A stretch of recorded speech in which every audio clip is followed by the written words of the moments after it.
Hi hello ನಮಸ್ತೆ friends, welcome back to Ankushika Kannada ಚಾನಲ್ಗೆ. ಎಲ್ಲರೂ ಹೇಗಿದ್ದೀರಾ? ಚೆನ್ನಾಗಿದ್ದೀರಾ ಅನ್ಕೊತಾ ಇದ್ದೀನಿ. ನಾನಿವತ್ತು ಒಂದು ಚಿಕ್ಕದಾಗಿ ಬ್ಲಾಗ್ ಥರ ಮಾಡ್ತಾ ಇದ್ದೀನಿ.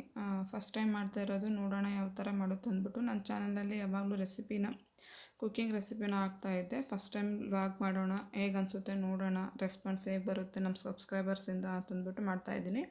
ನಾನಿವತ್ತು ವ್ಲಾಗ್ ಮಾಡ್ತಾ ಇರೋದು ಗಣೇಶ ಚತುರ್ಥಿ, ಗಣೇಶ ಹಬ್ಬ ಇತ್ತಲ್ವ, ಆ ದಿನ ನಾನು ವ್ಲಾಗ್ ಸ್ಟಾರ್ಟ್ ಮಾಡ್ಕೊಂಡಿದ್ದೆ. ಬೆಳಿಗ್ಗೆ ಬೇಗ ಎದ್ಬಿಟ್ಟು ಮನೆಯೆಲ್ಲ ಫುಲ್ ಕ್ಲೀನ್ ಮಾಡಿಬಿಟ್ಟು ಪೂಜೆ ಮಾಡೋಣ ಅಂದ್ಬಿಟ್ಟು ಬೇಗ ಪೂಜೆ ಮಾಡ್ತಾಯಿದ್ದೀನಿ. ನನ್ನ ಮಕ್ಕಳು ಅಷ್ಟೇ ಬೇಗ ಎದ್ದಿದ್ರು. ಅವತ್ತು ಶನಿವಾರ ಆಗಿರೋದ್ರಿಂದ ನಾವು ಆಂಜನೇಯ ದೇವಸ್ಥಾನಕ್ಕೆ ಹೋಗ್ತೀವಿ ಪ್ರತಿ ವಾರನೂ.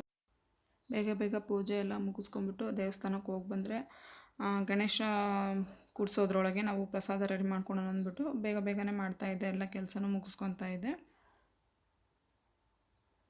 ಹಾಗೆ ನಾನಿಲ್ಲಿ ಪೂಜೆ ಮಾಡೋದೇನು ವೀಡಿಯೋ ಮಾಡಿಲ್ಲ, ನೋಡಿ ತೋರಿಸ್ತಾ ಇದ್ದೀನಿ. ಇಷ್ಟೇ ನಾನು ಪೂಜೆ ಮಾಡೋದು. ಯಾವುದೇ ಹಬ್ಬ ಇದ್ರೂ, ಮನೆ ವಾರ ಇದ್ರೂ ಇಷ್ಟೇ ಪೂಜೆ ಮಾಡ್ತೀನಿ. ನಮ್ಮ ದೇವ್ರ ಜಗಲಿ ಇಷ್ಟು ಚಿಕ್ಕದಾಗಿದೆ. ಹಾಗೆ ನಾನಿಲ್ಲಿ ಬೆಳಿಗ್ಗೆ ನೈವೇದ್ಯ ಮಾಡಿಬಿಟ್ಟು ಗಣೇಶನಿಗೆ ಕೊಟ್ಬಿಡೋಣ ಪ್ರಸಾದ ಅಂದ್ಬಿಟ್ಟು ಬೆಳಿಗ್ಗೆ ಬೇಗ ಎಲ್ಲ ಕೆಲಸ ಮುಗಿಸ್ಕೊಂಡೆ. ಆದರೆ ಆಗಿದ್ದೇನಂತಂದರೆ, ಅವತ್ತು ಪೂಜೆ ಎಲ್ಲ ಆಗೋದ್ರೊಳಗೆ, ಗಣೇಶನ ಪೂಜೆ ಆಗೋದ್ರೊಳಗೆ ಮಧ್ಯಾಹ್ನ ಆಗಿಬಿಟ್ಟಿತ್ತು, 1-1:30 ಆಗಿತ್ತು. ಅದಕ್ಕೋಸ್ಕರ ಮಧ್ಯಾಹ್ನ ಟೈಮ್ನಲ್ಲಿ ಅದಕ್ಕೆ ಪ್ರಸಾದ ಕೊಡೋದು, ಸಾಯಂಕಾಲ ಟೈಮ್ ಕೊಡೋಣ ಅಂದ್ಬಿಟ್ಟು ಮತ್ತೆ ಸಾಯಂಕಾಲ 2 ಕೆಲಸ ಆಯಿತು ನನಗೆ. ಅವತ್ತು ಸಾಮಾನು ತೊಳೆದ್ಬಿಟ್ಟು ಕಸ ಎಲ್ಲ ಗುಡಿಸಿ ಮತ್ತೆ ಬಂಡೆ ಒರೆಸ್ಬಿಟ್ಟು ಮತ್ತೆ ತಲೆಗೆ ಸ್ನಾನ ಮಾಡಿಬಿಟ್ಟು ಪ್ರಸಾದ ಮಾಡೋದಕ್ಕೆ ರೆಡಿ ಮಾಡಿಕೊಂಡೆ. ಅದು ಮರ್ತೋಗಿದೆ, ನಾನು ವೀಡಿಯೋ ಮಾಡೋಣ ಅಂದ್ಬಿಟ್ಟು ಮತ್ತೆ ಸ್ಟಾರ್ಟ್ ಮಾಡ್ಕೊಂಡಿದ್ದೀನಿ. ಅದಕ್ಕೋಸ್ಕರ ಅರ್ಧ ಕೆಲಸ ಎಲ್ಲ ಮಾಡ್ಕೊಂಡಿದ್ದಾಗಲೇ ಎಲ್ಲ ಕೆಲಸ ಮುಗಿದಿತ್ತು. ಬೆಳೆನೂ ನಾವು ಇಲ್ಲಿ ಗಣೇಶನಿಗೆ ನೈವೇದ್ಯವಾಗ್ಬಿಟ್ಟು ಕರಿಗಡುಬು ಕೊಡ್ತೀವಿ, ಕರಿಗೋಡು. ಅದಕ್ಕೋಸ್ಕರ ಬೇಳೆ ಕುದಿಸ್ಕೊಳಕ್ಕೆ ಇಟ್ಟಿದ್ದೆ. ಒಂದು ಕಡೆ ಅನ್ನ ಮಾಡೋಕ್ಕೆ ಇಟ್ಕೊಂಡಿದ್ದೆ. ಬದನೆಕಾಯನ್ನು ಕಟ್ ಮಾಡಿ ಇಟ್ಕೊಂಡು ಎಲ್ಲನೂ ರೆಡಿ ಮಾಡ್ಕೊತಾ ಇದ್ವಿ. ನಾವಿಲ್ಲಿ ಮನೇಲೇನು ಗಣೇಶನ ಕೂಡಿಸೋದಿಲ್ಲ, ನಮ್ಮ ಏರಿಯಾದಲ್ಲಿ ಗಣೇಶನ ಕೂಡಿಸ್ತಾರೆ, ಅಲ್ಲಿಗೆ ಹೋಗ್ಬಿಟ್ಟು ಪ್ರಸಾದ ಕೊಟ್ಟು ಕಾಯಿ ಹೊಡ್ಸ್ಕೊಂಬರ್ತೀವಿ. ನೀವು ನಿಮ್ಮ ಮನೇಲಿ ಯಾವ ಥರ ಮಾಡ್ತೀರಾ? ಬೆಳಿಗ್ಗೆನೇ ಮಾಡ್ತೀರಾ, ಇಲ್ಲ ಸಾಯಂಕಾಲ ಟೈಮ್ ನೈವೇದ್ಯ ಕೊಡ್ತೀರಾ, ಮನೇಲಿ ಕೂಡಿಸ್ತೀರಾ, ಅಥವಾ ನಿಮ್ಮ ಏರಿಯಾದಲ್ಲಿ ಕೂಡಿಸಿರೋ ಹೊತ್ತಲ್ಲಿ ಪ್ರಸಾದ ಕೊಟ್ಟು ಬರ್ತೀರಾ ಅಂತ ಹೇಳ್ಬಿಟ್ಟು ಕಮೆಂಟ್ ಮಾಡಿ ಹೇಳಿ, ಹೇಗೆ ಮಾಡ್ತೀರಾ ಅಂದ್ಬಿಟ್ಟು. ಎಷ್ಟು ಬೇಗನೂ ಮಾಡಿದ್ರೇ ಸಾಯಂಕಾಲ ಆಗ್ಬಿಡ್ತು. ನಾನು ದೇವಸ್ಥಾನಕ್ಕೆ ಹೋಗಿ ಪ್ರಸಾದ ಕೊಟ್ಟು ಬರೋದ್ರೊಳಗೆ 6:30 ಆಯಿತು. ಇದೆಲ್ಲ ಬೇಗ ಆಯಿತು. ಆದರೆ ಕರಿಗೋಡು ಮಾಡೋದು ತುಂಬ ಲೇಟ್ ಆಗಿಬಿಡ್ತು ಮಾಡೋದ್ರೊಳಗೆ.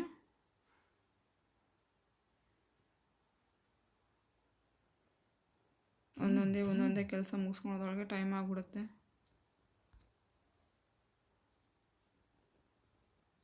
ಹಾಗೆ ಕಮೆಂಟ್ ಮಾಡಿ ಹೇಳಿ, ನಾನು ಈ ಥರ ವ್ಲಾಗ್ಸ್ನು ಮಾಡಿ ಹಾಕ್ಲಾ ಅಥವಾ ಬರೀ ರೆಸಿಪಿ ವೀಡಿಯೋಸ್ ಮಾತ್ರ ಹಾಕ್ಲಾ ಅಂದ್ಬಿಟ್ಟು ಕಮೆಂಟ್ ಮಾಡಿ ಹೇಳಿ. ನೋಡಿ, ಎಲ್ಲ ಅಡುಗೆನೂ ರೆಡಿ ಆಗಿದೆ. ಬದನೆಕಾಯಿ ಮಾಡಿದ್ದೀನಿ, ಅನ್ನನೂ ಮಾಡಿದ್ದೀನಿ.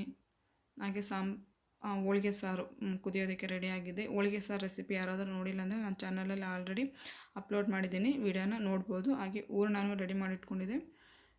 ಇದೆಲ್ಲ ಆದಮೇಲೆ ಪ್ರತಿ ಸಲ ಯಾವುದೇ ಹಬ್ಬ ಆದರೂ ನಾನು ಹೋಳಿಗೆ ಮಾಡಿಬಿಡ್ತೀನಿ. ಈ ಸರಿ ನಾವು ನೈವೇದ್ಯವಾಗಿ ಕರಿಗೋಡು ಕೊಡೋದ್ರಿಂದ ಇದನ್ನು ಮಾಡೋದೇ ತುಂಬ ಟೈಮ್ ಹಿಡಿಯುತ್ತೆ. ಇದಿಷ್ಟೊತ್ತು ಎಷ್ಟು ಅಡುಗೆ ಮಾಡಿದ್ದೀನಿ ಅಷ್ಟೊತ್ತು ಟೈಮ್ ಹಿಡಿಯುತ್ತೆ. ಒಬ್ಬಳೇ ಅಲ್ವಾ, ಎಲ್ಲ ಮಾಡ್ಕೊಳೋದಕ್ಕೆ ಟೈಮ್ ಆಗುತ್ತೆ.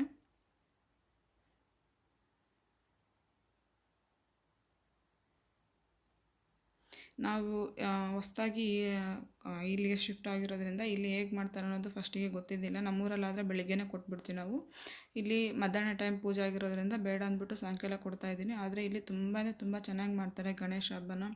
ಮಕ್ಕಳು 3 ದಿನ ಗಣೇಶನ ಕೂಡಿಸ್ತಾರೆ, 3 ದಿನವೂ ಪ್ರಸಾದ ಕೊಡ್ತಾರೆ ಇಲ್ಲಿ. ಹಾಗೆ ಮಕ್ಕಳು ಡ್ಯಾನ್ಸು ಎಲ್ಲನೂ ರೆಡಿ ಮಾಡ್ಕೊಂಡಿರ್ತವೆ ಮಾಡೋದಕ್ಕೆ. ಆ ವಿಡಿಯೋನೂ ಹಾಕಿದ್ದೀನಿ ನೋಡಿ. ನಾನು ಸಾಯಂಕಾಲ ಅಡುಗೆ ಮಾಡ್ತಾಯಿದ್ದೀನಿ. ಅಷ್ಟರೊಳಗೆ ಯಾರ್ದೋ ಮನೆಯಲ್ಲಿ ಗಣೇಶನ ಕೂಡಿಸಿದ್ರು ಅನಿಸುತ್ತೆ. ಆ ಗಣೇಶನ ತಂದುಬಿಟ್ಟು ನಮ್ಮ ಏರಿಯಾದಲ್ಲಿ ದೊಡ್ಡ ಗಣೇಶ ಕುಂದಿಸಿದಾರಲ್ವ, ಅಲ್ಲಿ ಇಡ್ತಾರೆ. ಅಷ್ಟರೊಳಗೆ ಕರಿಗೋಡು ರೆಡಿ ಆಗಿದೆ.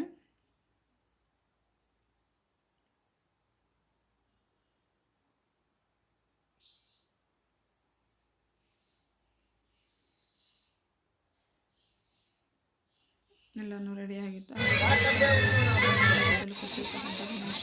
ಹಾಗೆ ಪ್ರಸಾದ ಕೊಟ್ಟು ಎಲ್ಲ ಆಗಿದ್ದಾದಮೇಲೆ ಊಟನೂ ಮನೆಯಲ್ಲೇ ಮುಗಿಸ್ಕೊಂಡು ಹೋದ್ವಿ. ಸಾಯಂಕಾಲ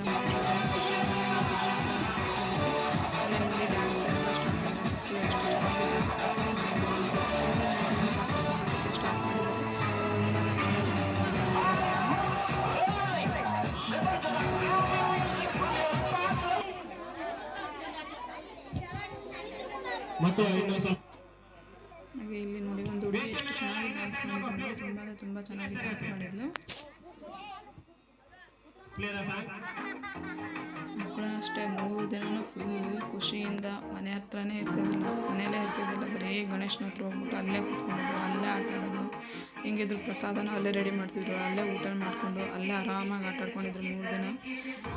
ಹಬ್ಬ ಬಂದಿರೋದು ಶನಿವಾರ ಆಗಿರೋದ್ರಿಂದ ಶನಿವಾರ ಆಯಿತು 2 ದಿನವೂ ರಜೆ. ಹಾಗೆ ಸೋಮವಾರ ಗಣೇಶನ ವಿಸರ್ಜನೆ ಮಾಡ್ತಾರೆ ಅಂದ್ಬಿಟ್ಟು ನಾವು ಮಧ್ಯಾಹ್ನನೇ ಹುಡುಗರನ್ನ ಕರ್ಕೊಂಬಂದಿದ್ವಿ ಸ್ಕೂಲಿಂದ ಪರ್ಮಿಷನ್ ಕೇಳ್ಬಿಟ್ಟು. ಮಧ್ಯಾಹ್ನದಿಂದಲೇ ಮತ್ತೆ ನೈಟ್ ಗಣೇಶ ಹೋಗೋವರೆಗೂ ಅಲ್ಲೇ ಆಟ ಆಡ್ಕೊಂಡಿದ್ರು.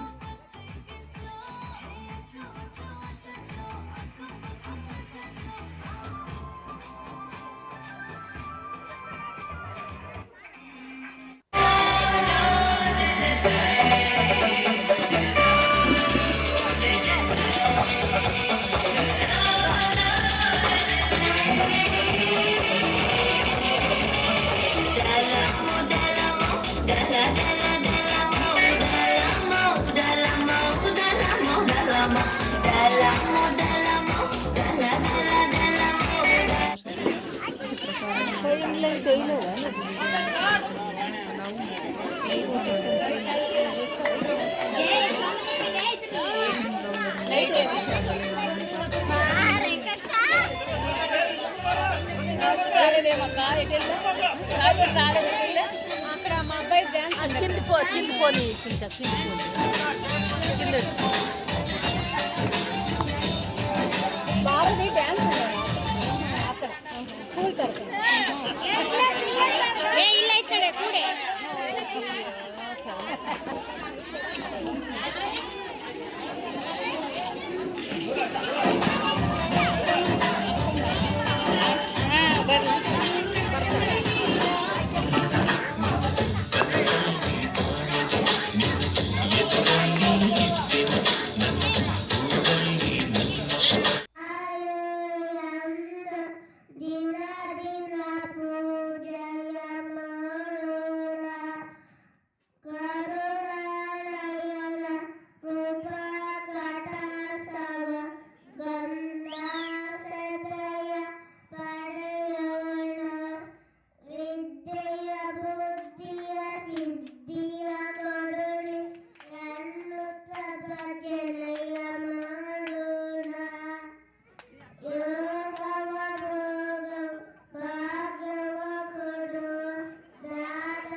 ಹಾಗೆ ಇಲ್ಲಿ ಹಾಡಾಡ್ತಾ ಇರೋದು ನನ್ನ ಮಗ ಹಾಡಾಡಿದ್ದಾನೆ. ಫಸ್ಟ್ ಟೈಮ್ ಹಾಡಿರೋದು, ಸ್ವಲ್ಪ ಹೆದರ್ಕೊಂಡಿದ್ದ. ಹಾಗೆ ಮಕ್ಕಳು ಹೇಳಿದಾರಲ್ವ ಗಿಫ್ಟ್ ಪ್ರೈಸ್ ಎಲ್ಲ ಕೊಟ್ಟಿದ್ರು ಅಂದ್ಬಿಟ್ಟು. ಹಾಗೆ ಇಲ್ಲಿ ಹುಡುಗಿಯರೂ ಅಷ್ಟೇ ಸ್ವಂತ ತಾವೇ ಹಾಡು ಪ್ರಾಕ್ಟೀಸ್